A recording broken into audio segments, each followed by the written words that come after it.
చిత్రవదకు స్వాగతం మిత్రులారా. ఈరోజు వాయిదాలోనండి మన పొలిటీషియన్ రమేష్ గారు ఉన్నారు కదా, ఆయన ఆంధ్రప్రదేశ్లో ఆయన కోడలు ఆయన పైన కేసు ఫైల్ చేశారు. ఆయన ఒక్కడు కాదు, మొత్తం ఫ్యామిలీ మెంబర్స్ అందరి పైన కేసు ఫైల్ చేశారంటే అందరికీ తెలిసిందే వాళ్ళ ఇంట్లో జరుగుతున్న గొడవలు ఏంటని చెప్పి. ఆ అమ్మాయి చేస్తున్న పని కరెక్టా కాదా, అసలు ఈ కేసు ఎలా ముగియొచ్చు రైట్ అని ఒక అంచనాకు వద్దాం. పెళ్ళయ్యాక అది కూడా కొత్తలో మర్యాదలు సరిగ్గా జరగలేదని, లాంఛనాల దగ్గర ఏదో తక్కువైందని చెప్పి వియంకుల మధ్యన చిన్న చిన్న మనస్పర్ధలు రావటం, గొడవలు జరగడం సర్వసాధారణం అండి. ప్రతి ఇంట్లోనే ఉంటుంది, డబ్బులున్న వాళ్ళ ఇంట్లో అయితే ముందే ఉంటుంది. కానీ ఈ కేసులో కూడా అలాగే గొడవలు జరిగాయి. జరగాల్సింది గొడవల వరకు జరిగాయి, కానీ అసలు జరగాల్సింది సవ్యంగా జరగలేదు. అక్కడ వచ్చిన సమస్య అంటే ఈ రోజును బట్టి పెళ్లి చూసుకునే వాళ్ళకి రకరకాల ప్లాన్స్, ఏవేవో ఊహలు ఇలా ఉండబోతుంది కదా జీవితం అని చెప్పి ఏదో ఉంటుంది కదా. కానీ పెళ్ళి అయ్యాక వరుసగా దెబ్బ మీద దెబ్బ తగిలితే, అది కూడా వెంటనే తగిలితే తట్టుకోవడం కష్టమే అండి. వీళ్ళ విషయంలో మెయిన్గా 3 సమస్యలు. ఓకే, ఒకటి, అబ్బాయికి ఏదో హెల్త్ ఇష్యూ ఉందని చెప్పారు, అది దాచిపెట్టి పెళ్లి చేశారు. 2, వాళ్ళ మతం మారిపోయారు, ఎప్పుడో మారిపోయారట, అది కూడా దాచిపెట్టి పెళ్లి చేశారు. నాకు అర్థం కాని విషయం, అదేం రోగం అండి? ఆ మతంలో పిల్లని ఎత్తుక్కోవచ్చు కదా. వీళ్ళకి ఇదో జబ్బు, ఇదో జాడ్యం. వీళ్ళకి మారిపోయినప్పుడు వెతుక్కోవచ్చు కదా. ఇప్పుడు అతను ఇప్పుడు చూడండి. కానీ సంతోషకరమైన విషయం ఏంటంటే ఇంకో దశాబ్దం అయ్యే వరకు ఎవడో దుర్గమ్మ తల్లి టెంపుల్కి వెళ్ళి ఇలా ఒట్లేయడాలు, ఇలాంటి దిక్కుమాల వేషాలు ఎయ్యరు. SIT point simple. అంటే దుర్గాదేవి పగ తీర్చుకుంటుంది అట్లా ఉండదండి. మీకు చెప్తే అర్థమై చావదు.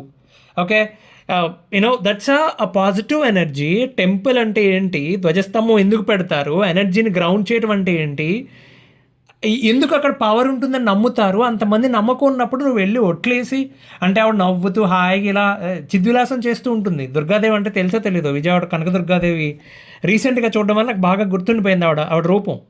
చాలా హ్యాపీ స్మైల్ అది. కానీ చెప్పాను కదా, చాలా ఎనర్జీ ఉంటుంది. నువ్వు అక్కడికి వెళ్ళి ఆ ఎనర్జీని డిస్టర్బ్ చేయడానికి ట్రై చేసావు అనుకో, ఇట్లాగే జరుగుతూ ఉంటుంది అనమాట. ప్రకృతి అన్ని పక్కల నుంచి పగబట్టేస్తుంది. కోడల రూపంలో వచ్చింది ఈయనకు ఇప్పుడు. అంటే వీళ్ళు చేసిన తప్పే తిరిగి మంచి స్ట్రాటజిక్గా కొట్టింది దెబ్బ ఆవిడ. సరే, అబ్బాయికి హెల్త్ ఇష్యూ ఉందన్నారు, మతం మారిపోయారు, 2 దాచిపెట్టారు, 3 అతి ముఖ్యమైనది అదనపు కట్నం అడిగారు. ఇదో గొడవ. 4, ఆ అమ్మాయి మీద హత్యా ప్రయత్నం జరిగిందని చెప్తుంది ఆవిడ. వాటికైతే ఇప్పటివరకు ఎవిడెన్స్ ఏం చూడలేదండి. మరి అంటే బయటకైతే చూడలేదేమని, బహుశా పోలీసులకి ఇచ్చి ఉంటారు. ఇది ఫ్యామిలీ మ్యాటర్ అండి. నిజంగా ప్రతి ఒక్కళ్ళు మాట్లాడాల్సింది, లేకపోతే మనతో సహా మాట్లాడాల్సిన అవసరం లేదు. అది కామన్. అది గొడవలు జరగటం అనేది సర్వసాధారణం. అందులో సగం నిజాలు ఉండొచ్చు, సగం అబద్ధాలు ఉండొచ్చు, ఇవన్నీ సాధారణం. పట్టించుకునే వాళ్ళు కూడా కాదు. సరే, that's okay sir, family matter వాళ్ళది, ఎవరింట్లో లేవు వదిలేండి అనేవాళ్ళు. కానీ నోరు మంచిదైతే ఊరు మంచిది అవుతుంది అంటారు కదా, అలా అన్నమాట. ఈ పెద్ద ఆయన ఉచ్చం నీచం మరిచి ఎట్లాంటి మాటలు అన్నాడో తెలుసా? పూర్వాశ్రమంలో ఏం మాటలు మాట్లాడాడో తెలుసా? ఆయన లోకేష్ని పట్టుకొని ఊరపందట, పవన్ కళ్యాణ్ పట్టుకొని పిచ్చి కుక్కట, అతనికి మార్చడం తార్చడం అలవాటట. అసలు దాని అర్థం తెలుసా ఇతనికి ఏంటనేది? ఇక చంద్రబాబుని తిట్టడం అయితే ఇక లెక్కే లేదు. అసలు ఎన్ని బూతులు తిట్టాడు ఆయన. ఒక స్టేజ్ మీద ఇతనెక్కి పచ్చి బూతులు తిరుగుతూ ఉంటే ఆ స్టేజ్ మధ్యలో కూర్చున్న శామ్యూల్ గారు అబ్బాయి అదేదో స్పెషల్ చైర్ వేసి కూర్చోబెట్టాడండి. ఈయన బూతులు తిడుతూ ఉంటే 2సారి సంవత్సరం అన్నట్టు సిగ్గుపడుతున్నాడు ఆయన అక్కడ. అసలు ఏం మనిషి సార్, అదేం నాయకుడు అని నాకు అర్థం కాదు. ఈయనేమో ఆయన పట్టుకొని మొనగాడు, వీరుడు, ధీరుడు అంటే ఇప్పుడు ట్రోల్ చేస్తారు కదా. ఇంట్లో అందరూ బెప్పాలు ఉంటే బయట ఎవరిని చూసినా మొనగాళ్ళకి కనిపిస్తాడు అబ్బాయి నీకు అని చెప్పి.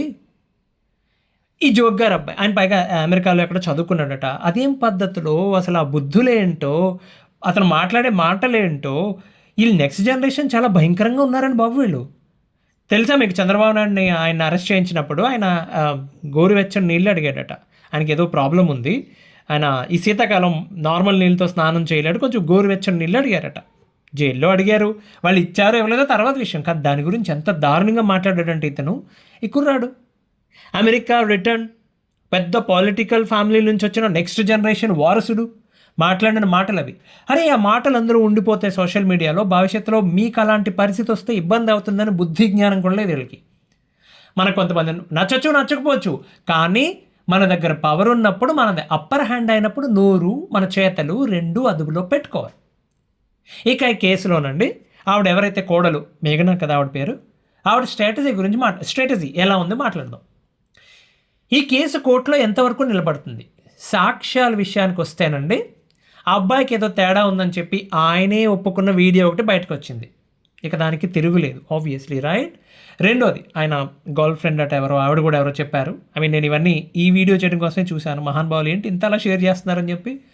రెండోది, ఆయనకి పెళ్ళి ఇష్టం లేదని తండ్రి బలవంతం వల్లనే చేసుకోవాల్సి వచ్చిందని చెప్తున్నాడు. ఇప్పుడు ఆ అమ్మాయి వేసిన ఎఫ్ఐఆర్కి, అమ్మాయి ఎఫ్ఐఆర్ అంత పగడ్బందీగా వేసిందంటే ఆవిడ ఉన్న సాక్ష్యాలన్నీ పక్కన పెట్టుకొని ఇలా రౌండ్గా పెట్టుకుని టేబుల్ మీద, అచ్చా దీనికి సంబంధించి రాద్దాం, ఇప్పుడు కొంతసేపు దీనికి సంబంధించి రాద్దాం, ఇట్లా పర్ఫెక్ట్గా సింక్ అయ్యేటట్టు రాసింది ఆవిడ. అంటే కోర్టులో కేసు ఎలా నడుస్తుందండి, it's all based on your FIR, తర్వాత వాళ్ళు ఇచ్చిన స్టేట్మెంట్స్, వాంగ్మూలాలు కదా, దాని బేసిస్ దాన్ని సింక్ అయ్యేటట్టు రాసింది ఆవిడ.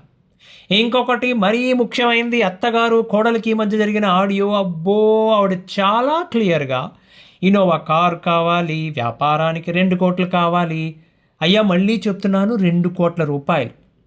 ఓ పక్కన అమ్మాయి అంటే పెళ్ళికి బాగా ఖర్చు అయింది కదా, మా ఇంటి దగ్గర 4 రోజులు ఉండే అవకాశం కూడా లేదు కదా, ఈ ఆషాఢానికి కాదమ్మా అవన్నీ పక్కన పెట్టే, ఆషాఢానికి అయితే కారు కొనిమ్మని మీ నాన్నగారిని, అతన్ని మీరే గుర్తించాలి, ఆకట్టుకోవాలి.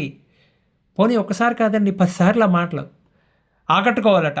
పోనీ ఒకేసారి డబ్బులు పెట్టకపోతే బ్యాంకులో లోన్ తీసుకుని ఈఎంఐలో కొనమని చెప్తుంది ఆవిడ. కట్నం ఆన్ ఈఎంఐ ఆవిడ అడుగుతున్న పద్ధతి అదే, అలాగే ఉంది మరి.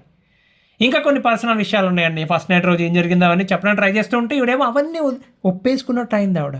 ఓపెన్గా ఒప్పేసుకుంది, అవన్నీ ఓకేనమ్మా అవన్నీ పక్కన పెట్టే ముందు ఇన్నోవా సంగతి చూడండి అని చెప్పింది. నాకు అసలు అర్థం కాలే, ఆవిడ వినోవా అంటది, ఓ పక్కన వజ్రాలహారం అంటది, ఇంకో పక్కన వ్యాపారానికి 2 కోట్లు అంటది, ముళ్ళు లేని గడియారానికి బంగారం బ్యాటరీ అడిగినట్టు. ఓ పక్కన ఆవిడ వాళ్ళ అబ్బాయికి ఉన్న ప్రాబ్లం ఏంటో సాల్వ్ చేయకుండా డైరెక్ట్గా కట్నం అడిగినట్టు అయిందండి, అదనపు కట్నం అడిగినట్టు అయింది. అమ్మాయి చాలా కన్విన్సింగ్గా, ఈ కోడలు ఎవరైతే ఉన్నారో చాలా కన్విన్సింగ్గా, చాలా కంఫర్టబుల్గా, అది కాదు అత్తయ్య గారు ఎంగేజ్మెంట్కి పెట్టాం కదండి బ్రేస్లెట్ అది పెట్టాం కదా, అన్నీ ఒప్పించింది ఆవిడ చేత, చాలా చక్కగా ఒప్పుకుంది ఆవిడ. ఇంకా వాళ్ళ అబ్బాయికి ఒక చైను, కోడలంటే అమ్మాయికి డైమండ్ నెక్లెస్, అబ్బోహో అల్లుడికి ఇస్తే అట 2 కోట్ల రూపాయలు, బిజినెస్ చేసుకుంటాడు కదా. అంకుల్ కొనలేక కాదు, కారు కూడా అంకుల్ కొనమంటే కొనేస్తారు. ఓ పక్కన అంకుల్ కొనేస్తారు అంటుంది ఆవిడ, ఇంకో పక్కన అంకుల్కి అప్పులు ఉన్నాయి అంటుంది ఆవిడ. వాడికి కూడా గౌరవం ఉండాలి కదా. ఇవన్నీ కామన్ అండి, మాట్లాడుకోవడం ఉంటుంది ఇట్లాగా. కానీ ఆ ఒక్కటే ప్రాబ్లం, డబ్బులు ఒక్కటే ప్రాబ్లం అయితే ఇది ఎంత దూరం వచ్చేది కాదు అసలు. చాలా ఉంది వాళ్ళ దాంట్లో, చెప్పాను కదా మల్టిపుల్ ఇష్యూస్ ఉన్నాయి. ఇంకా పెద్ద సాక్ష్యాలు ఏంటంటే వాళ్ళ తమ్ముడు అన్నయ్య ఎవరో ఉన్నాడు, ఆవిడ ఈ అత్తగారికి తమ్ముడు అన్నయ్య ఎవరో ఉన్నారు, అతని గురించి చెప్పింది, అతను కూడా కట్నం అడగడంలో ఉన్నాడని. సో ఎలా అంటే ఈవిడ చెప్పాను కదా, ఎఫ్ఐఆర్ ఫైల్ చేశాక సాక్ష్యాలు సంపాదించడం కాదు కదా, ఇక్కడ సాక్ష్యాలన్నీ పక్కన పెట్టుకుని ఎఫ్ఐఆర్ రాసింది ఆవిడ, అంటే కంప్లైంట్ రాసింది ఆవిడ. చాలా చక్కగా వచ్చింది, మంచి అవుట్పుట్ వచ్చిందమ్మా. ఇక ఆ హత్యా నేరానికి సంబంధించి అంటే హత్యా ప్రయత్నం నేరానికి సంబంధించి ఏమన్నా ఎవిడెన్స్ ఉన్నాయో లేదో తెలియదండి, కానీ వాటికి కూడా నా దగ్గర ఎవిడెన్స్ ఉన్నాయి అన్నంత పని చేసింది ఆవిడ, వీడియోస్ లీక్ చేసి. టెర్రస్ పై నుంచి వాళ్ళు తోయడానికి ట్రై చేయటం, గోవా వెళ్ళినప్పుడు ట్రై చేయటం, ఫామ్ హౌస్లో ఉన్నప్పుడు, ఇవన్నీ చెప్పారు కదా ఆవిడ. అలాగే అగరబత్తి గురించి అతను వాళ్ళ మామగారు ఏదో మాట్లాడాడు, అతను ఒక అతను నేరం ఏ చేశాడు, నేరం బి చేశాడు కాబట్టి నేరం సి చేశాడని మనం అనలేం, కోర్టు ఒప్పుకోద్దు, దానికి ఎవిడెన్స్ కావాలి. కాబట్టి మరి ఆవిడ దగ్గర ఏమైనా ఉందేమో ఎవిడెన్స్ చూడాలి. నన్ను ఆశ్చర్యచకితుడిని చేసిన ఒక విషయం చెప్పనా, ఈ మొత్తం గొడవలో వీళ్ళ పెళ్లి టైంలో మధ్య జరిగిన ట్రాన్సాక్షన్, అంటే అమ్మాయి తరపు నుంచి అబ్బాయికి వారు పెళ్లి టైంలో జరిగిన ట్రాన్సాక్షన్ అంటే పెట్టుపోతల విషయానికి చెప్తా, ఒకసారి క్విక్గా ఒకసారి మాట్లాడతా. 1.5 కేజీ బంగారం అండి, 10 కేజీలు వెండి, 9 లక్షలు ఆడపడుచు కట్నం, అతిథులుగా వచ్చిన వాళ్ళకి వెండి వస్తువులు ఇవ్వాలట, అంటే రిటర్న్ గిఫ్ట్ అనమాట. మొత్తం వీళ్ళకి పెళ్ళికైన ఖర్చు 5 కోట్ల రూపాయలట. ఇప్పుడేమో ఓ వజ్రాల హారం అంటున్నారు, ఇన్నోవా కార్ అంటున్నారు, ఏదో ఉడతా భక్తిగా 2 కోట్లకు వ్యాపారం కోసం అంటున్నారు, అది ఫ్యామిలీ డిమాండ్. ఇలా ఓకే, అదొకటే కాదు, ఇంకా వీళ్ళ దగ్గర ఏంటిది, ఇక్కడ మణికొండ దగ్గర ఏదో ఉంటుందండి, పేరు గుర్తు రావట్లేదు నాకు, ఫేమస్ ఆ ఏరియాలో బాగా రేట్లు పెరిగిపోయినాయి, పేరు మర్చిపోయింది నేను. అక్కడ వీళ్ళకి ఒక విల్లా ఉంది, తర్వాత ఇంకొక చోట ఫామ్ హౌస్ ఉంది. ఇవన్నీ పెట్టుకునండి, ఇలా కోడలు కేసు పెట్టింది అనగానే మా రమేష్ గారు బయటకు వచ్చి చెప్పిన ఫస్ట్ మాట, బీసీ బిడ్డని పట్టుకుని ఇంత ఏడిపిస్తారా అంట. సార్ నిజాయితీగా ట్యాక్స్ కట్టి నెలకు 2 లక్షలు టేక్ హోమ్ శాలరీ వస్తున్నవాడు కూడా 10 లక్షల రూపాయలు బ్యాంక్ సేవింగ్స్లో చూడాలంటే 2.5 నుంచి 3 ఏళ్ళ టైం పడుతుంది. ఓ పక్కన ఈఎంఐలు, అప్పులు, పిల్లల చదువులు, అద్దెలు, మధ్యలో పండగలు, అనారోగ్యాలు, ఇవన్నీ దాటుకుని సేవ్ చేయాలి వాడు. అట్లాంటిది 5 కోట్ల రూపాయలు పెట్టి పెళ్లి చేసుకుని బ్యాక్వర్డ్ క్యాస్ట్ అంటారు ఈరోజు వచ్చి. ఎంత కామెడీ అండి. పైగా జస్ట్ ఆషాఢ మాసానికి గిఫ్ట్ అంటే ఎవడు మా జీవితం ఏ టీవీనో అడుగుతారు. పోనీ మరీ సరదా ఎక్కువైపోతే ఎవరికన్నా వీళ్ళు ఏకంగా పెద్ద కారు 2 కోట్ల రూపాయలు వజ్రాల హారం అడిగి. బీసీలట ఆర్థికంగా వెనకబడ్డవాడిని అంటారు సార్, బుద్ధిహీనుల్ని కాదు. చాలామంది ఉన్నారు బీసీలు, గర్వంగా చెప్పుకుంటారు మేము అలా కష్టపడేవాళ్ళం అండి, బాగుపడ్డం, ఇవాళ బాగున్నామని చెప్పి. అంతే తప్పితే చిన్న దెబ్బ తగిలిన వెంటనే నేను బీసీని కాబట్టి కుదరదు అట్లాగా. వాళ్ళు ఇల్లు చూడండి, వాళ్ళ ఫర్నిచర్ చూడండి, వాళ్ళు వేసే వేషాలు, వాళ్ళ కార్లు, వాళ్ళు వాడే ఫోన్లు, నాయను. ఆ అమ్మాయి ఆ కోడల స్ట్రాటజీ గురించి అండి ఎవరు చెప్పారో తెలియదు, కానీ ఒకదాని తర్వాత ఒకటి మోసం జరిగిందని ఆవిడికి పెళ్ళైన కొత్తలోనే అర్థమైపోయిందండి. బయటపడుతూ ఉంటే ఈయన లోపల కూర్చుని, ఇప్పుడు ఆవిడ దారుణమైన బాంబులు పేల్చింది. ఆయన లోపల కూర్చుని బాత్రూంలో కూర్చుని 3 గంటల పాటు ఎవరితోనో ఫోన్ మాట్లాడ్డాడు. అది మొత్తం రికార్డ్ చేసి బయటకు వదిలేస్తానన్నట్టు చెప్తుంది ఆవిడ చాలా సరదాగా. ఓకే, ఆ రోజు నాడే అంటే నిజంగా చెప్తున్నా వినండి, ఒకవేళ పెళ్ళైన కొత్తలో వరుసగా 3 విషయాలు తెలిసి మోసం చేశారు, ఇలా మోసపోయానని చెప్పి ఆ రోజే గొడవ పడి పుట్టింటికి వచ్చేసి ఉంటే, ఈ రోజు నాడు ఆమె దగ్గర ఏ ఎవిడెన్స్ లేకుండా ఉండుంటే తండ్రి కొడుకులు ఇద్దరు బయటకు వచ్చి ఆమె మీద ఎలాంటి అబాండాలు వేసేవాళ్ళో మీరే ఊహించుకోండి. మీ ఊహకు వదిలేస్తున్నా. అంతే కదా మరి, వాళ్ళు పైగా పొలిటికల్ ఫ్యామిలీ, అది కూడా ఏ విధమైన మానవతా విలువలు లేని సావాసం అవుతుంది.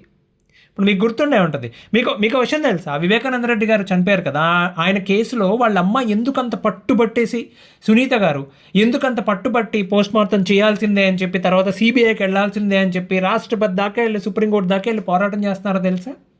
ఆవిడికి తెలిసిన విషయం ఏంటి తెలుసా, మీ నాన్నగారు చనిపోయారు, మిమ్మల్ని మీ భర్తని ఇద్దరిని ఫ్రేమ్ చేయడానికి వాళ్ళు ఆధారాలు రెడీ చేసుకుంటున్నారు, సో ఒక ఫ్యాబ్రికేటెడ్ ఎవిడెన్స్ ఫ్రేమ్ చేసుకుంటున్నారు, కరెక్ట్గా మీకు సరిపోయేటట్టుగా సింక్ అయ్యేటట్టుగానే, మీరు రియాక్ట్ అవ్వకపోతే మీరు ఇరుక్కుపోతారని చెప్పారు ఆవిడకి, వాళ్ళ ఫ్యామిలీ మెంబర్స్లోనే. అంటే ఆవిడే చెప్పింది ఒకసారి బయటది, రైటా. ఇది తెలిసిన తర్వాత, ఈ మ్యాటర్ తెలిసిన తర్వాత అప్పుడు సీరియస్గా తీసుకున్నారు ఆవిడ. అఫ్కోర్స్ తండ్రి మీద ప్రేమ లేదు, ఇదేం నేను చెప్పట్లా, కానీ పీకల మీదకి వచ్చింది ఆవిడకి, వేరే మార్గం లేదు. పోరాటం చేయటమా, ఇందులోనో ఇరుక్కుపోవడమా, రెండే ఉన్నాయి ఆవిడ దగ్గర చాయిస్. అట్లాంటి వాళ్ళతో స్నేహం ఈయనకి, ఈ పెద్ద ఆయనకి, రైట్. తల్లి లేదు, చెల్లి లేదు, ఎవరన్నా లెక్క ఉండదు వాళ్ళకి. మరి అలాంటి వాళ్ళని పొలిటికల్ ఫ్యామిలీని ఎదిరించాలంటే ఈ మాత్రం ఎవిడెన్స్ ఉండాలండి. మంచిగా చక్కగా ఎవిడెన్స్ అంతా పోగు చేసుకుని, అంతా పోగైపోయిన తర్వాత అప్పుడు పుట్టింటికి వచ్చింది ఆవిడ. ఆ తర్వాత సెటిల్మెంట్ కోసం అని చెప్పి డిస్కషన్స్ కానీ వీళ్ళు పుట్టింటికి వస్తే అది కూడా రికార్డ్ చేసి పాడేసింది ఆవిడ. మరి ఇప్పుడు ఏంటి, ఆ వీడియోస్ అన్నీ రిలీజ్ చేస్తూ కూర్చుంటే రేపు కోర్టులో పరిస్థితి ఏంటి? మళ్ళీ వాళ్ళు పరువు నష్టం దావా వేస్తారేమో. ఎందుకు వేస్తారండి? పరువు నష్టం అనేది ఎప్పుడు జరిగినట్టు, జరిగిందని చెప్తాం, దట్స్ ఫైన్. జరిగిందని చెప్తే అప్పుడు పరువు నష్టం. ఆల్రెడీ జరిగింది కదా, ఒరిజినల్ వీడియో కదా అది. ఏం చేస్తారు వాళ్ళు? అసలు అవన్నీ ఎందుకండి?